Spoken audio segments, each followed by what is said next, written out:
내가 다시 눈을 들어본 중 날아가는 두루마리가 있더라. 5장 1절이죠. 이는 온 땅에 내리는 저주라 이렇게 말합니다. 레위기 16장 14절에서 45절에 보면 내 언약을 배반할진대 내가 이같이 너에게 행하리니 너희가 파종한 것을 헛되리니 너희의 대적이 그것을 먹을 것이다 이렇게 말하죠. 신명기 28장 15절에서 68절에도 보면 내가 오늘 네게 명령하는 그의 모든 명령과 규례를 지켜 행하지 아니하면 이 모든 저주가 네게 임하며 네게 이를 것이니 내가 성읍에서도 저주를 받으며 들에서도 저주를 받을 것이다. 이는 온 땅에 내리는 저주라고 말해요. 저주가 바로 이런 것이 저주라는 거죠. 하나님의 저주가 땅에 임하고 악인이 하나님 나라에 거하지 못하고 저주의 땅으로 옮겨짐을 상징적으로 나타내고 있는 것, 즉 하나님의 마지막 심판이죠. 저주의 두루마리. 과연 저주의 두루마리는 어떠한가 살펴보도록 합니다. 하늘을 날아가는 두루마리. 스가랴 선지자가 하나님의 사자로부터 뭐를 받아요? 등대와 감람나무 이상에 대한 해석을 듣고 난 후에 눈을 들어보니 날아가는 두루마리가 보였어요. 일단 펜은 어디로 갖고 있어? 지금 맞지? 두루마리는 하나님의 말씀을 상징하는데 이는 두루마리 하나님의 말씀을 기록하였기 때문입니다. 하나님께서는 이번에는 말씀에 기록된 두루마리를 통하여 스가랴에게 계시를 주셨던 거예요. 스가랴 선지자는 하늘을 날아가는 두루마리가 장이 20규빗이고 광이 10규빗이다 이렇게 증거하죠. 두루마리 크기에 대해서는 여러 가지 해석이 가능하나 중요한 것은 하나님의 말씀이 스가랴 선지자의 눈에 보였다는 것이 중요합니다. 하나님께서는 언제나 사람들이 자신의 뜻을 깨닫고 진노의 심판으로부터 피하기를 원하셔요. 이는 소돔과 고모라 성을 멸망시키기 전에 아브라함에게 그 사실을 알리신 사건과 일맥통합니다. 또한 말씀을 기록하죠. 이러면 36장 2절에 보면 너는 두루마리 책을 가져다가 내가 네게 말하던 날 곧 요시야의 날부터 오늘까지 이스라엘과 유다 모든 나라에 대하여 내가 네게 일러준 모든 말을 거기에 기록하라 이렇게 말씀하고 있어요. 안팎에 글이 있죠. 에스겔 2장 10절에 보면 그가 그것을 내 앞에 펴시니 그 안팎에 글이 있는데 그 위에 애가와 애복과 재앙의 말이 기록되었더라.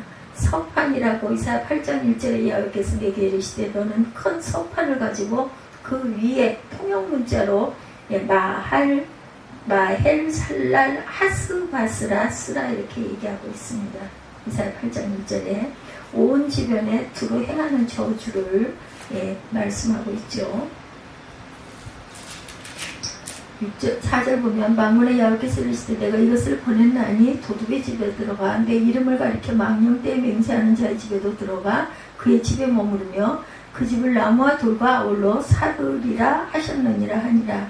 내게 말하던 천사가 나와 내게 이르되 너는 눈을 들어 나오는 이것이 무엇인가 보라 하기로 내가 묻되 이것이 무엇이니까 하니 그가 이르시되 나오는 이것이 에바인이라 하시고 또 이르되 온 땅에서 그들의 모양이 이러하니라. 에바 가운데 한 여인이 앉았느니라 하니 그때 둥근 나쁜 조각이 들리더라 이렇게 말씀하고 있어요.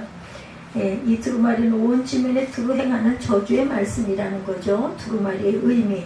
하나님께서는 날아가는 두루마리를 통해 악한 자에게 임할 저주의 말씀을 계시하십니다. 하나님께서 저주를 내리시되 온 지면에 두루 행하시며 심판하시는데 이는 하나님께서 모든 만민의 심판주가 되심을 의미하죠.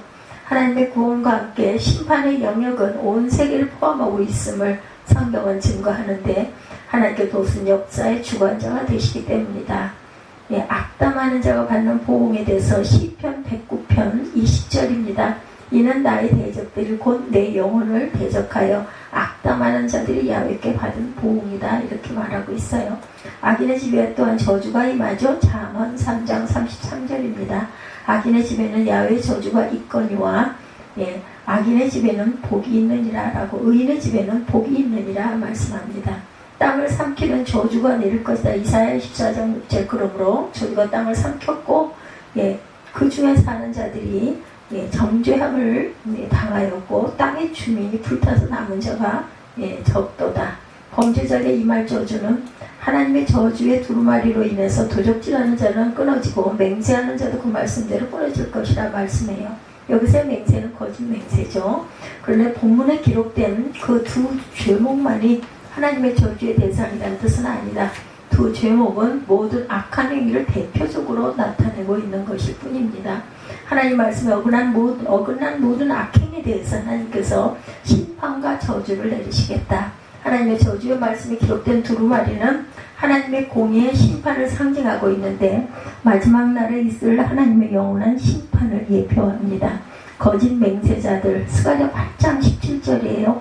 마음에 서로 해하기를 도모하지 말며 거짓 맹세를 좋아하지 말라. 이 모든 일은 내가 미워하는 것이니라. 야훼의 말이니라.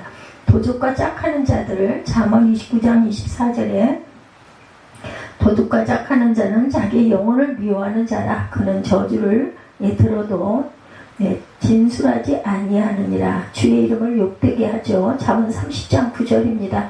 즉 내가 배불러서 하나님을 모른다. 야훼가 누구냐 할까 하오며 혹 내가 가난하여 도둑질하고 내 하나님의 이름을 욕되게 할까 두려워함이니이다.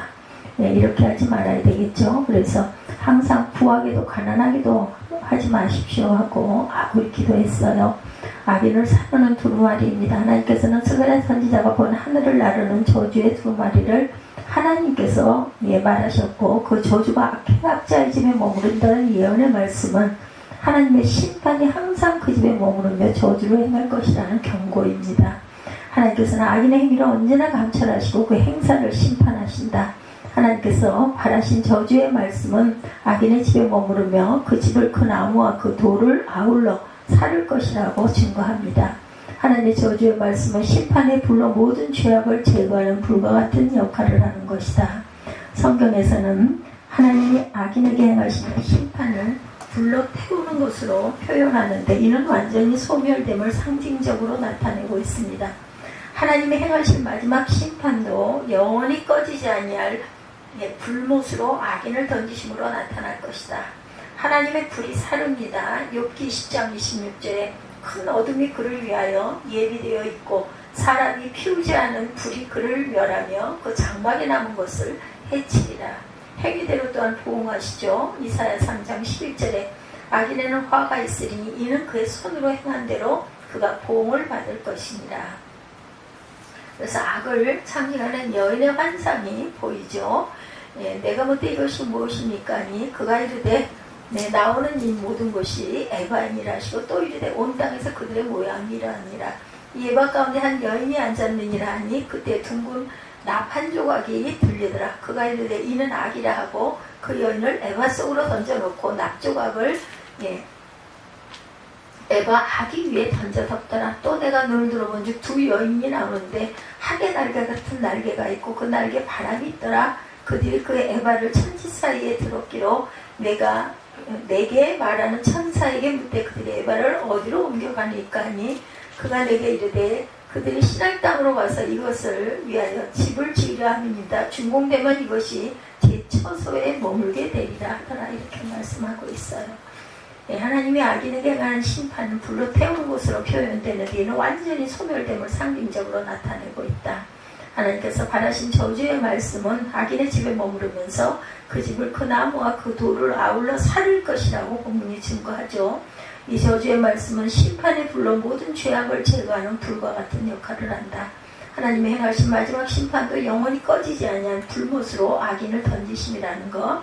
욥기 20장 26절에 큰 어둠이 그를 위하여 예비되어 있고 사람이 피우지 않은 불이 그를 멸하며 그 장막에 남은 것을 해치리라. 행위대로 보응하세요. 이사야 3장 11절에 악인에는 화가 있으리니 이는 그의 손으로 행한 대로 그가 보응을 받을 것입니다. 악을 상징하는 여인의 환상이죠. 에바 가운데 앉은 여인. 천사는 스가랴에게 눈을 들어 나오는 것이 무엇인가 보라고 합니다. 스가랴 선지자가 천사의 말대로 나온 것을 보았을 때 그것은 에바였다. 이렇게 증거하고 있죠. 6절부터 마지막 절까지 이 에바 가운데 한 여인이 앉았다. 이렇게 얘기하고 있어요.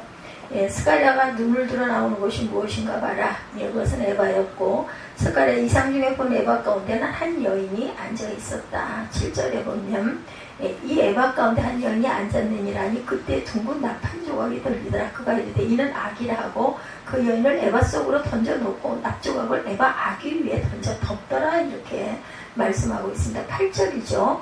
또 내가 눈을 들어본 줄 두 여인이 나오는데 이렇게 말합니다. 그때 둥근 납판 조각이 들리면서 그 여인을 악이라 하고 그 여인을 에바 속에다가 넣고 한 납조각을 에바 아구리 위에 던져놓자 그 여인의 정체가 악을 상징하고 있음을 나타냈고 이러한 이상을 보이시면 악에 대한 심판을 행하실 것을 계시한 것인데 특히 이스라엘 백성 중에 행악하는 자들을 심판하실 것을 증거합니다. 또한 행음하여 더럽혀진 성지에 대해서 이르며 3장 2절에도 눈을 들어 헐벗은 산을 보라. 내가 행음하지 아니한 곳이 어디 있느냐. 내가 길거리에 앉아 사람들을 기다린 것이 광야에 있는 아라바 사람 같아서 음란과 행악으로 이 땅을 더럽혔도다. 가증행한 예루살렘이라고 에스겔 16장 2절에도 인자의 예루살렘으로 그 가증한 일을 알게 하라 이렇게 얘기합니다. 그래서 옮겨진 에바 속의 여인이죠. 스가랴 눈을 또 보았을 때 날개 같은 날개를 단 두 여인을 봅니다. 그 두 여인은 악을 상징하는 여인이 들어있는 에바를 들고 있었다. 이 두 여인은 에바 속의 여인이 상징하는 이스라엘의 악한 자들을 심판하여 옮겨가는 도구였다라고 얘기하죠. 에바 속에 갇힌 여인이 두 날개 달린 여인에 의해 옮겨지는 것을 하나님께서 이스라엘 백성 중에 악행을 행한 자들을 심판하셔서 가나안 땅에서 옮기시는 것을 나타내고 있다. 실제 하나님께서는 이스라엘 백성이 범죄할 때 그들을 가나안 땅에서 이방의 땅으로 옮기심으로 심판을 행하시죠. 그래서 퍼져서 살게 하죠. 그래서 혼혈이 됩니다. 하나님이 구별하신 거룩한 땅에 더러운 죄인들이 거할 수 없기 때문에 하나님께서는 악인들을 가나안으로부터 쫓아내셨다. 은폐할 수 없는 죄에 대해서 예레미야 17장 10절에 야훼는 심장을 살피며 폐부를 실험하고 각각 그의 행위와 그의 행실대로 보응한다고 말씀하세요. 불의로 치부하는 자는 자고 새가 날지 아니한 알을 품은 같아서 그의 중년에 그것이 떠나겠고 마침내 어리석은 자가 되리라. 죄의 삭은 사망이죠. 로마서 6장 23절에 죄의 삭은 사망이요 하나님의 은사는 그리스도 예수 우리 주 안에 있는 영생이니라. 신할 땅에 머문 여인 스가랴 선지자가 악을 상징하는 여인이 들어있는 에바가 어디로 옮겨지는가 물었을 때 선사는 신할 땅으로 옮겨진다고 대답합니다. 신할 땅은 바벨론에 위치한 곳으로 인간이 하나님을 대적하여 바벨탑을 세운 곳이기도 하죠. 실제 이스라엘 백성이 하나님의 언약을 어겨 범죄하고 하나님께서는 그들을 바벨론 땅으로 잡혀가게 하셨어요. 그러므로 신할 땅으로 간다는 것은 하나님의 심판받음을 의미합니다. 성경에서 바벨론 땅은 하나님의 심판을 행하시는 저주의 장소로 언급되고 있는데 계시록에 잘 나타나 있어요. 그것은 음녀가 하나님께 심판을 받은 장소일 뿐 아니라 귀신과 더러운 영들이 거처하는 곳이다. 계시록 17장 5절, 계시록 18장 2절에 증거합니다. 천사는 악을 상징하는 여인이 신할 땅으로 가서 그곳에 집을 짓고 제 처소에 머물게 될 것이다. 이는 악한 자들이 마지막 심판을 받아 의인과는 구별되어 거하게 될 것임을 상징하고 있죠. 이는 마지막 심판 때 하나님께서 악인과 의인을 나누어 천국과 지옥에 들어가게 하시는 역사와 같다. 신할 땅의 바벨, 창세기 10장 10절입니다. 그의 나라는 신할 땅의 바벨과 에렉과 앗깃과 갈레에서 시작되었으며 이렇게 증거해요. 동방의 신할 평지에 대해서 창세기 11장 2절에도 이에 그들이 동방으로 옮기다가 신할 평지를 만나 거기 거류했다 이렇게 얘기하고 있죠. 마지막 부분 다시 한번 보죠. 9절 보니 내가 또 눈으로 들어본 주 두 여인이 나오는데 하게 날개 같은 날개가 있고 그 날개에 바람이 있더라. 그들이 그 에바를 천지 사이에 들었기로 내가 네게 말하는 천사에게 묻되 그들의 에바를 어디로 옮겨가나이까 하니 그가 네게 이르되 그들이 신할 땅으로 가서 그것을 위하여 집을 지으려 함입니다. 준공되면 그것이 제 처소에 머물게 되리라 하더라. 내가 또 눈을 들어본 중 내 병구가 두 산 사이에서 나오는데 그 산은 구리산이더라. 이렇게 증거되죠. 그게 이제 6장 1절에 이렇게 시작이 됩니다. 구리산이다. 그래서 오늘 5장의 결론입니다. 성도는 하나님의 공의로운 심판으로 악인이 땅에서 뽑힘을 당하여 모든 악인이 의인과 함께 거하지 못할 날이 반드시 있음을 기억하고 어떠한 핍박이 있더라도 그의 길을 걸어가야 한다. 악인이 한때는 흥황하는 것 같이 보였지만 결국 의인의 길은 형통하고 악인의 길은 망하게 되는 것이다. 스가랴서는 모두 4개의 구조를 갖고 있는데 4가지로 크게 나눠질 수 있다고 서론에 말씀을 드렸어요. 첫째는 서론 1장 1절부터 6절까지, 둘째는 1장 7절부터 시작해서 6장까지, 스가랴서의 두 번째 가장 중요한 일정의 어떤 메인 바디 큰 부분이라고 할 수 있다. 1장 7절부터 6장까지가. 그리고 이 두 번째 부분이 스가랴서의 두 번째 가장 중요한 일정의 어떤 게 메인 바디 큰 부분이라 할 수 있는데, 두 번째 부분이 바로 뭘까? 8가지 환상, 8가지 환상. 8가지 환상과 또한 그 다음에 이어지는 이 7장과 8장의 2가지 메시지가 또 나오죠. 7장은 금식에 대한 메시지, 8장은 회복에 대한 메시지. 이렇게 나뉩니다. 그러니까 오늘은 5장이니까 그 1장에서 퍼져가는 그런 내용들이겠죠. 1장 7절부터 6장까지니까 메인 바디다. 이 다음에 9장부터 마지막 장까지는 2가지 예언 혹은 2가지 신탁에 대한 말씀으로 이렇게 구성이 되어 있다. 서론 8가지 환상, 2가지 메시지, 2가지 예언. 이것이 스가랴서의 전체를 만들고 있는 커다란 구조 혹은 틀이라고 할 수가 있는데, 8가지 환상 가운데 오늘 5장에는 6번째 환상과 7번째 환상이 기록되어 있어요. 흔히 6번째 환상을 가리켜 두루마리 환상이라고 부릅니다. 7번째 환상을 가리켜서 에바 속의 여인의 환상이라고 불려지죠. 에바 속의 여인의 환상, 어떤 학자들은 6번째 환상과 7번째 환상을 한 가지 환상으로 이렇게 보는 학자들도 없지 않아 있다. 학자들마다 조금씩 달라요. 아주 비슷한 내용이 기록되어 있기 때문에 좀 더 자세히 들여다보면 7번째 환상은 6번째 환상과 유사한 내용을 갖고 있다니까 6번째, 7번째는 거의 같은 내용. 6번째 환상에 나타난 계시를 보충하고 발전시키고 그런 의도들이 있는 것을 우리가 7번째 환상에서 또한 발견할 수가 있다. 지금부터 첫 번째부터 5번째까지 보았던 환상, 스가랴서의 주인공인 스가랴 선지자가 하나님으로부터 받았던 처음 5가지 환상은 긍정적 환상들이라고 할 수가 있다. 그것은 예루살렘과 또한 성전을 중심으로 한 회복의 약속, 그리고 그 회복을 격려하고 축복하는 메시지가 들어있던 것이 처음 5가지 환상들의 내용이다. 그러니까 격려와 축복이 들어있는 메시지가 5가지 환상들의 내용. 그런데 이제 남아있는 3가지 환상, 6번째부터 시작해서 6번째, 7번째, 8번째 3가지 환상은 긍정적인 것이 아니라는 거죠. 그 톤 자체가 아주 부정적이다. 다시 말하면 심판을 경고하는 내용들이, 경고하고 징계하는 내용들이 중요한 내용을 형성하고 있는데, 예루살렘이 회복되어 가고 성전이 세워지고 예루살렘 성이 다시 번영에 들어오는 과정에 있어 이 번영을 깰 수 있는 부정적인 요소들을 보면 그것을 경계하고 또 경고하고 내용이 3가지 남아있는 내용의 중심 내용이라고 볼 수가 있다. 이런 환상을 사람들에게 펼쳐보이는 하나님의 방식에 있어서도 하나님의 탁월한 교수법을 배울 수가 있다고들 보죠. 하나님은 탁월한 교사이시라는 겁니다.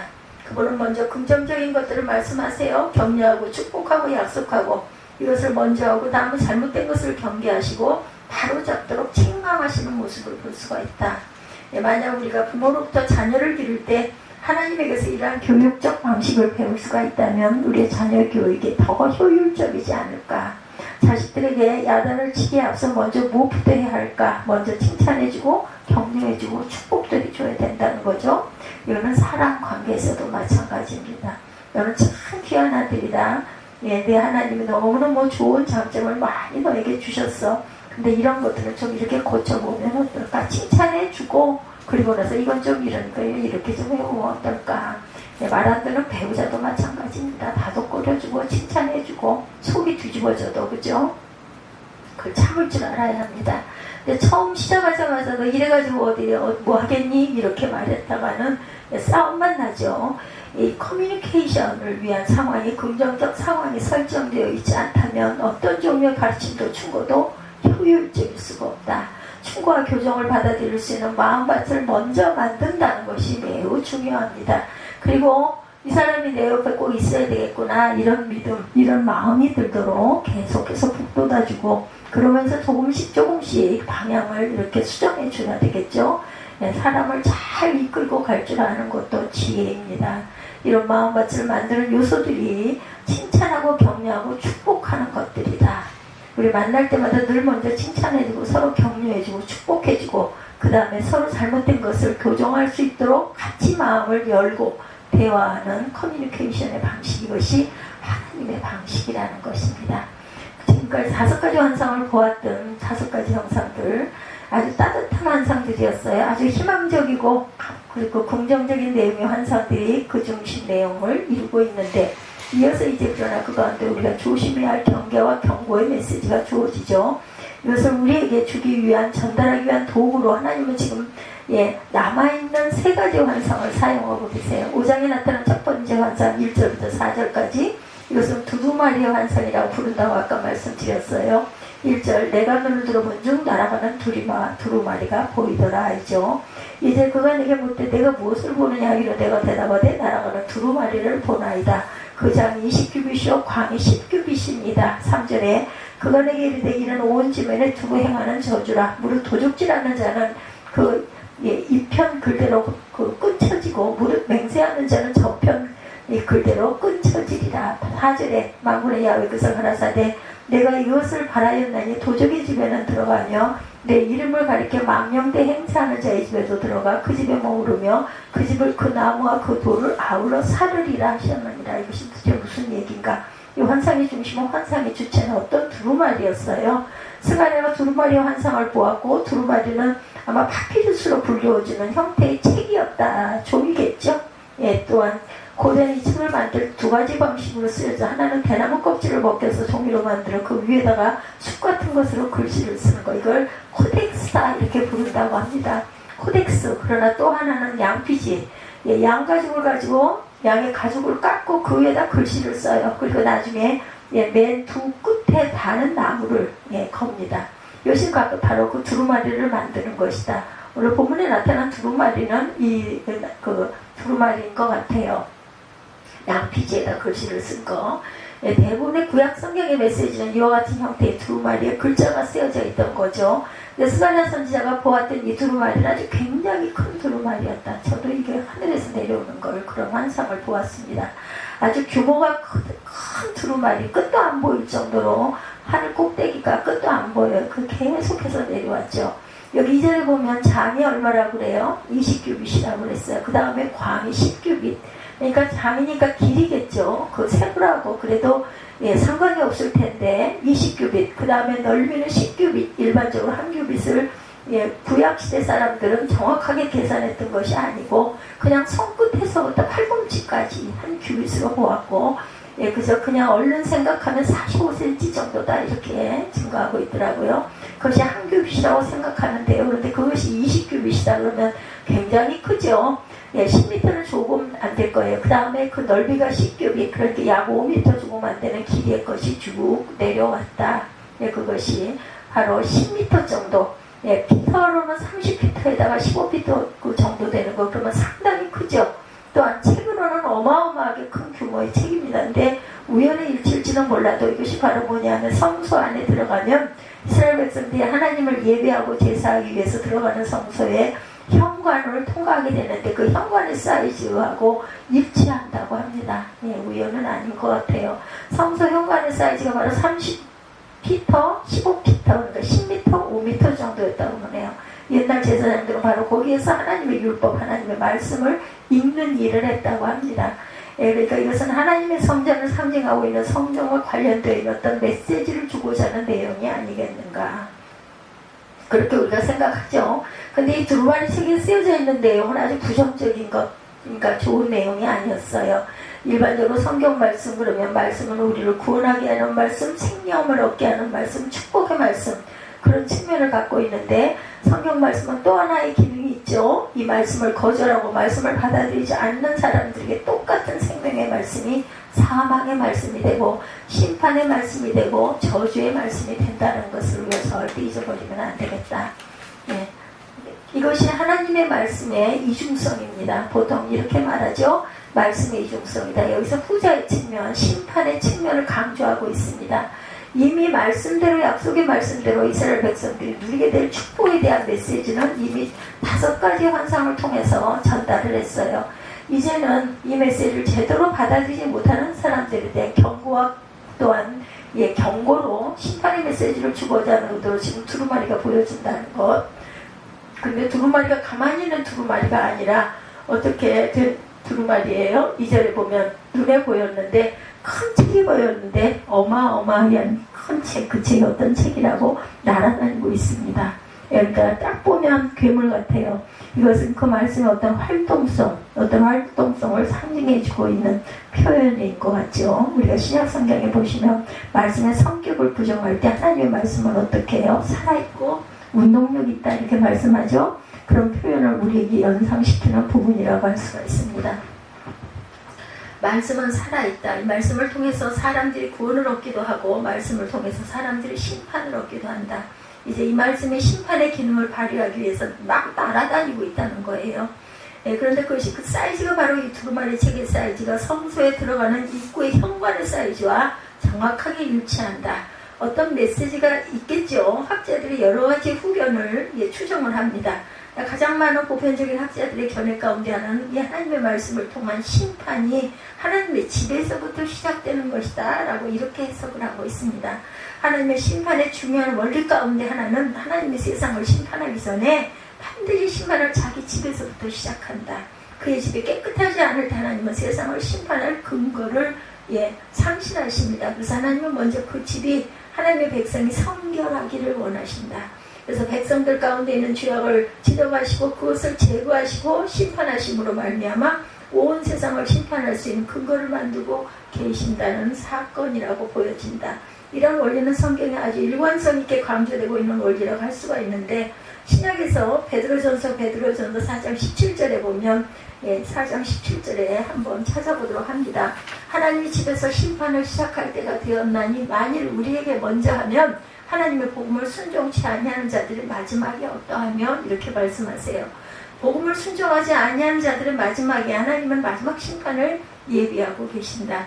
이 마지막 심판을 하기 전에 이 구절에서 주목해야 될 단어 어떤 단어예요? 먼저 하나님의 그 심판을 먼저 어디서부터? 하나님의 집에서부터 시작하신다. 당신의 뜰에서부터 당신의 집에서부터 시작하신다. 하나님께서 먼저 당신을 사랑하고 따르고 구원받고 섬기는 당신의 백성들이 성결하기를 거룩하기를 원하신다. 그래서 그 집에서부터 심판을 시작하신다라는 메시지입니다. 그렇죠. 지금 스카이라스 전체가 하나님 중심되는 메시지가 바로 처음부터 참석하셨던 이런 그 내용, 스가랴서의 두 가지 중요한 메시지, 회복과 또 하나는 성결, 거룩함입니다. 회복과 성결, 회복이 중요한 메시지고 회복은 무엇을 위한 회복인가? 거룩하기 위한 회복이다. 거룩함으로의 회복이라고 할 수 있는데 그 회복의 실제적인 과정 가운데 하나는 그 당시 바벨론에 포로되었던 이스라엘 백성들이 시온의 땅 고향으로 돌아 제일 먼저 회복하고자 했던 것은 뭐예요? 성전, 그죠? 건축이죠. 예루살렘 성 전체를 회복하는 것도 중요한 과제였어요. 성전을 회복하는 것, 성전 재건이죠. 그들은 성전 재건을 그렇게 열망하고 하나님의 그 뜻에 합당한 성읍의 회복이 이루어지기를 열망하고 있었음에도 불구하고 그 당시 이스라엘 백성들 가운데는 일방적으로 그 귀양 시대의 이스라엘 백성들의 범죄 가운데 가장 두드러진 두 가지의 범죄는 하나님이 지적한 것으로 보여주죠. 3, 4절에 보면 어떤 죄악이 두 가지 대표적인 죄를 지적해. 하나는 도둑질이 있고 또 하나는 4절에 도둑질과 함께 뭐예요? 주의 이름을 망령 때 일컫고 맹세하는 것이다. 이렇게 4절에 망군이야 있을 때 내가 이것을 권했나니 도둑의 집에도 들어가면 내 이름을 가리켜 망령 때 맹세하는 자의 집에도 들어가서 그의 집에 머무르며 그 집을 나무와 돌과 아울러 사르리라 하셨느니라 하니라. 4절에 이렇게 증거하고 있습니다. 그래서 쉽게 말하면 거짓된 맹세 혹은 헛된 맹세, 도적질과 헛된 맹세 두 가지 범죄. 이것이 물론 어느 시대나 있을 수 있는 범죄지만 그 당시 말씀이 기록되던 이스라엘 백성 가운데 하나님의 마음을 슬프게 했던 두 가지 대표적인 죄악이 아니었을까.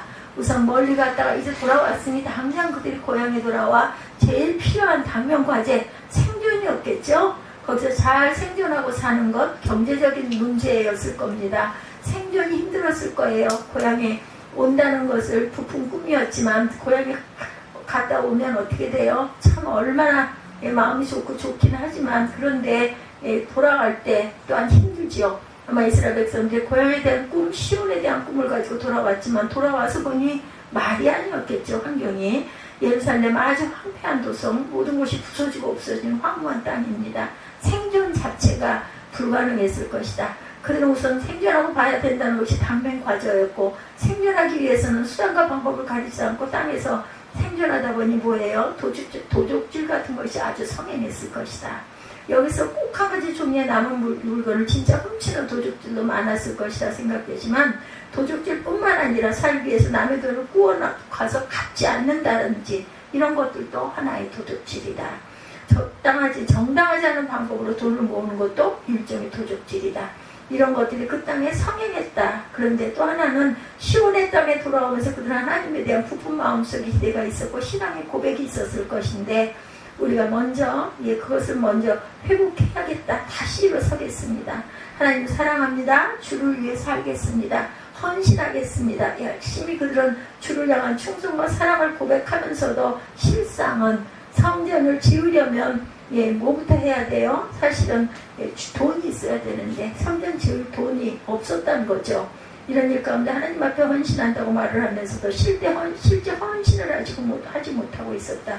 주를 향한 헛된 맹세에 불과한 당시의 백성들의 모습을 보여줍니다. 도적질이 인간과의 관계에서 사람과의 관계에서 범했던 당시 대표적인 범죄였다면, 헛된 맹세는 하나님과의 관계에서 이스라엘 백성들이 범하고 있었던 대표적인 범죄였다는 거죠. 이것에서 심판을 예언한 것입니다. 이렇게 되면 너희들이 다 하나님 심판을 받아 끊어질 수밖에 없다. 너희들의 가정은 다 무너질 수밖에 없다. 이 죄가 너희를 망하게 할 것이다. 죄 때문에 바벨론에 흩어져 있던 포로 생활을 했던 이스라엘 백성, 그러나 돌아와서 다시 하나님의 뜻을 따라 새로운 역사를, 새로운 사회를 재건하기를 원하면서도 동일해가 하나님의 묘하시는 죄를 품고 있었던 그 죄를 지적하시면서 경계하고 계시다라는 것이 오늘 말씀이에요. 그 다음에 두 번째 환상은 5장 5절부터 11절까지 소위 에바 속의 여인의 환상이 계속 보였었죠. 에바 속에 나타난 두 번째 환상 전체를 볼 때 몇 번째 환상이 7번째 환상이 되겠죠. 5절에 내가 말하던 천사가 나와 내게 이르되 너는 눈을 들어 나온 이것이 무엇이냐. 보기로 6절에 내가 묻되 이것이 무엇이니까 그가 가르되 나오는 이것이 에바니라. 또 가르되 온 땅에서 그들의 모양이 이러하니라. 7절에 이 에바 가운데 한 여인이 앉았느니라 하는 동시에 둥근 나팔 조각이 들리더라. 8절에 그가 가르되 이는 악이라 하고 그 여인을 에바 속으로 던져놓고 납조각을 에바 아구리 위에 던져 덮더라. 이렇게 말합니다. 9절에 내가 또 눈을 들어본 즉 두 여인이 나왔는데 하계 날개 같은 날개가 있고 그 날개에 바람이 있더라. 그들이 그 에바를 천지 사이에 두었기래. 10절에 내가 내게 말하는 천사에게 묻되 그들이 에바를 어디로 옮겨가니까 하며 11절에 내게 이르되 그들이 신할 땅으로 가서 그들 위에 집을 지으려 함이니이다. 준공되면 그가 제 처소에 머물게 되리라 하더라. 이렇게 말하죠. 이것이 에바 속의 여인의 환상. 이것도 물론 심판과 관련된 환상이에요. 에바는 곡식을 담는, 곡식을 측량하고 재는 그릇이라고 할 수가 있는데, 가장 커다란, 그 당시에 측량 기준 가운데 가장 많은 용량을 담을 수 있었던 일종의 하나의 말, 그죠? 그 되를 돼서 쓰는 커다란 말 알죠? 그죠? 이런 나무 통으로 되어 있는 거, 그런 것 같은 것이었을 것이다. 그 에바 가운데 여자가 들어가 앉아 있었어요. 큰 여자가 들어가 있었는데 에바 가운데 여자가 들어가 앉아 있다. 이것이 그 내용을 보면 그 여인과 함께했던 환상을 보았는데, 그 환상이 납조각이 뜨는 광경을 동시에 보게 합니다. 7절에 보면 에바 가운데 한 여인이 앉았느니라 하는 동시에 둥근 납한 조각이 꼭 이렇게 쭉 이렇게 뜨는 모습이 보였어요. 8절에 도대체 이 여인이 무엇을 상징하느냐. 가로되 이는 뭐라고 그래요? 악이라고. 그렇죠? 이 여인은 악을 상징하고 어떤 죄를 상징하는 모습으로 이 여인이 등장합니다. 왜 하필 여자를 악으로 상징했나? 여성들이 유감을 표명할 줄 모르지만 성경의 상당히 보편적인 모습 가운데 하나입니다. 예를 들어 이스라엘 백성들이 하나님 앞에 충성스럽지 못할 때, 하나님을 섬겨야 할 이스라엘 백성이 우상을 숭배하고 있었을 때 그 모습을 가리켜서 영적인 음행의 죄를 범하고 있는 여자의 모습과 같다, 이런 표현들이 많아요. 그래서 여성들이 목사가 되는 길이 참 오랫동안 많이 막혀 있었죠. 지금도 아직도 그것이 열리지 않은 그런 교단들이 있습니다. 이를 악이라 하고 그 여인을 에바 속으로 던져놓고 그 다음에 납조각을 에바의 아구리 위에 던져놓더라. 그러니까 납조각은 일종의 뚜껑이 아닌가 하는 생각이 듭니다. 커버, 뚜껑이었을 거예요. 나중에 이것이 아구리를 딱 덮었어요. 뚜껑으로 딱 위에 덮어버립니다. 그러니까 그 여인이 속에 들어가, 에바 속에 들어가 뭐예요? 꼼짝 못하게 된 그런 모습. 이것은 일종의 어떤 죄의 양이 꽉 차가지고 더 이상 어쩔 수 없는 모습 속에처럼 그 당시 이스라엘 백성들의 형태, 모습을 상징하고 있는 것으로 보여집니다. 이스라엘 백성들의 죄와 악이 이제 한계에 도달했어요. 하나님의 심판을 더 이상 피할 수 없는 어떤 모습 앞에 처해 있었던 것, 구체적으로 어떤 악을 상징하고 있는가, 학자들은 이렇게 생각합니다. 우선 에바가 등장한 것은 이것이 어떤 장사하기 위해서 무엇을 측량하는 하나의 그릇이다. 따라서 이것은 상업적인 거래에 있어 그 당시 이스라엘 백성들의 불성실한 범죄를 상징하고 있는 것이 아니냐, 이렇게들 해석합니다.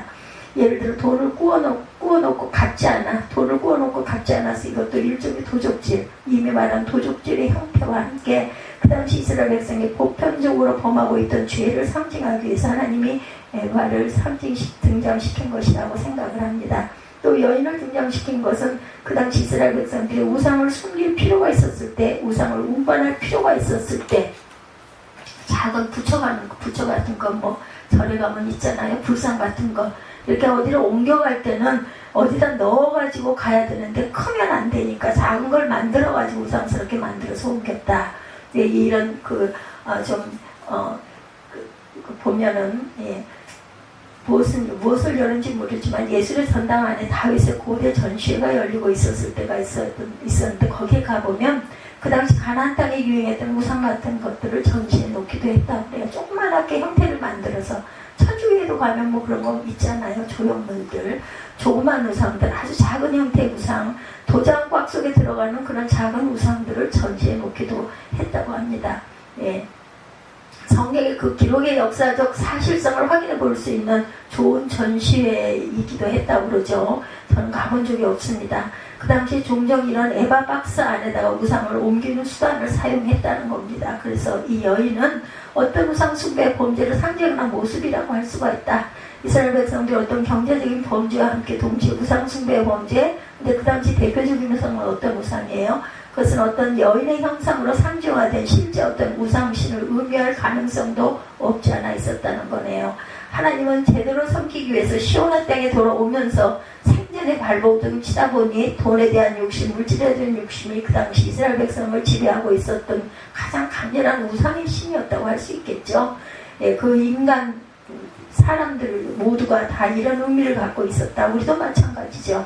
신약시대에 가면 우상 가운데 가장 크고 신약성서에서 강조되는 우상의 범죄는 어떤 우상? 골로새서 3장 5절에 보면 구약시대에는 가시적인 형상으로 우상에 대한 경계가 제일 많이 나타납니다. 예, 골로새 3장 5절, 그러므로 온 땅에 있는 지체를 죽이라. 곧 음란과 부정과 사욕과 악한 정욕과 탐심이니 탐심은 우상 숭배니라, 이렇게 증거하고 있습니다. 그래서 가시적인 형태만 우상이 아니라 오늘 우리 시대 우리를 지배하고 있는 가장 강력한 우상이 있다면 탐심입니다. 이 우상의 정의는, 예, 그 때문에 하나님이 잘 안 보이게 되는 것이 우상이죠. 하나님과 나 사이에 장애 요인이 되는 모든 것, 나로 하여금 하나님보다 더 사랑하게 만드는 무엇, 하나님 이상으로, 예, 집착하게 하는 무엇, 일체가 우상일 수가 있다. 탐심, 이것이 가장 강력한 하나의 우상으로 볼 수가 있죠. 너무 그들이 물질에 집착을 하다 보니까 그들의 마음이 하나님에게서 멀어지고, 하나님을 위해서도 하나님 앞에 제대로 살아보기 위해서 시온의 땅에 돌아왔던 이스라엘 백성들이 오히려 하나님에게서 마음이 멀어지고 물질에 대한 커다란 욕망을 키워가고 있었던 모습으로 볼 수가 있다고, 우리 그럴 수 있어요.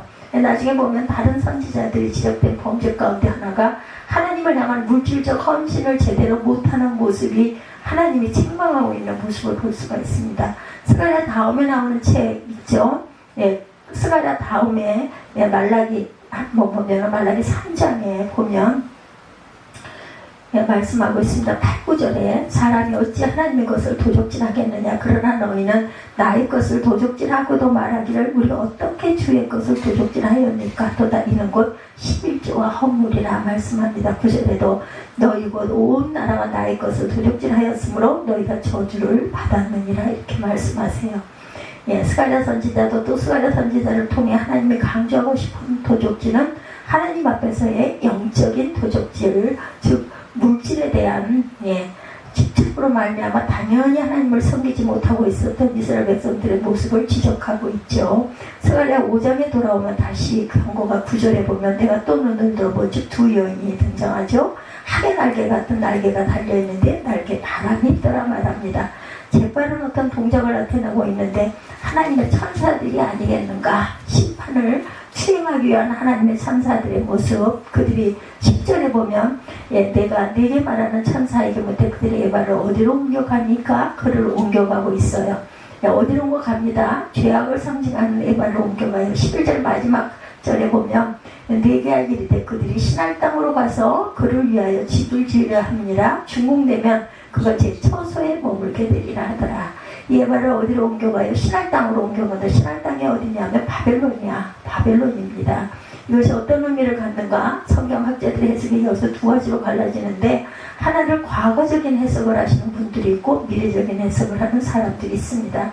과거적 해석이란 이스라엘 백성들이 과거에 하나님 앞에 제대로 순종하지 못하고 불순종하고 범죄했고 우상숭배에 빠져 있을 그때 하나님이 그때에도 어디로 데리고 가셨어요? 바벨론으로 데리고 가셨어요. 그죠?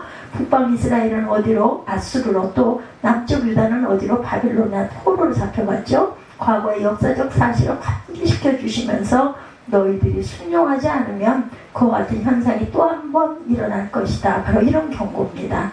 그런가 하면 또 어떤 학자들은 이것은 미래적인 해석으로 취하고 있습니다. 미래적 해석이란 것은 문자 그대로 뭐냐, 이스라엘 땅 안에 있었던 죄가 이제는 하나님의 간섭을 통해 이스라엘 땅에서 정화되고 정결케 되고 옮겨간다. 바빌론으로 옮겨간다. 그래서 하나님은 이스라엘을 정결케 하신 다음에 그 죄악의 현장이 바벨로니아를 중심으로 새롭게 일어난다. 그리고 그 바벨론을 심판하게 될 것이다. 이스라엘을 심판하신 동일하신 하나님인 이방인들을 심판하게 된다. 그것이 이런 미래적 해석이다. 계시록 17장 15절에 또 천사가 내게 말하되 내가 본 바 음녀의 입은 앉은 물은 백성과 무리와 열국과 방언들이니라 이렇게 말합니다. 범죄한 세상, 이 세상의 문화 전체, 이 세상의 제국을 상징하면서 많은 백성과 무리와 열국과 방언들을 상징하는 큰 바다 위에 여자 하나가 앉아 있어요. 그 여자는 음녀라고 그러죠. 이 하나님의 마지막 심판의 대상이 될 이 세상에 대한 상징이라는 것입니다. 세상에 대한 상징, 비단 이스라엘 백성들만 하나님의 심판의 대상이 아니라 앞으로 죄악 가운데는 온 세상의 심판을 받게 될 것이다. 그래서 18장에 보면 계시록 18장입니다. 2, 3절에 보면 흰새 음성으로 외쳐가로되 무너졌도다 무너졌도다 큰 성 바벨론이여 귀신의 처소와 각종 더러운 영에 모이는 곳과 각종 더럽고 가증한 새에 모이는 것이 되었도다 이렇게 말해요. 3절에 보면 그 음행의 진노의 포도주로 인하여 만국이 무너졌으며 또 땅의 왕들이 그로 더불어 음행하였으며 땅의 상고들도 그 사치의 세력을 인하여 치부하였도다 하더라. 마지막 심판의 모습 바벨론을 묘사하고 있습니다. 그의 범죄 때문에 심판을 피할 수 없는 또 땅의 상고들도 이 장사하는 사람들을 얘기하는 겁니다. 장사하는 사람, 올바르게 장사하고 올바르게 돈을 쓴다는 것은 얼마나 중요할까. 그 사치함을 인해서 범죄함을 인해 그리고 온갖 우상 숭배로 인해서 하나님의 마지막 심판이 마지막 바벨론에 부어지고 있는 모습을 보여주죠. 이런 심판에 가까이 있는 심판도 또 멀리 있는 심판을 함께 보여주고 이 환상이 바로 에바 속에 들어가 있는 여인의 환상이다. 이렇게 해석이 되어집니다. 이스라엘 백성을 위해 회복을 약속하신 하나님, 축복을 약속하신 하나님, 그러나 회복과 축복을 약속하시면서도 축복의 대상이 되기 위해서 우리의 삶을 거룩하게 관리하는 것이 얼마나 중요한 일이냐. 사람들은 축복은 원하지만 보면은 우리가 모두 다 거룩한 사람이 되기 위해서 얼마나 우리 주님 앞에 우리 자신을 돌아볼 줄 아느냐 이것이 중요합니다. 그냥 벗어나면 이건 더 크다는 체험이 될 수 있다는 거. 깨끗한 민족이 되어 벗어나야 된다. 우리가 바다의 교훈을 제대로 받고 자신을 거룩하고 성결하게 하고 그 역사 속의 레슨의 교훈을 제대로 받을 때 또 벗어나면 우리 민족들이 멋진 민족이 되겠죠. 우리가 기도해야 할 때입니다. 지금은 하나님이 쓰실 수 있는 민족, 이웃들에게 항상 나누어주고 선교하고 축복하는 그런 놀라운 민족으로 쓰임을 받을 수 있도록 우리 민족을 회복시켜 주옵소서. 통일의 회복을 이루게 하옵소서 하고 항상 기도하는 오늘 현충일입니다. 현충일이 쉬는 휴일이 아니라 그 호흡 영령들을 우리가 마음으로라도 그 가족들을 또한 그 영령들의 영혼을 위해서 기도하는 귀한 성결한 날이 되시는 저와 여러분들이 되시기를 주님의 이름으로 축복합니다.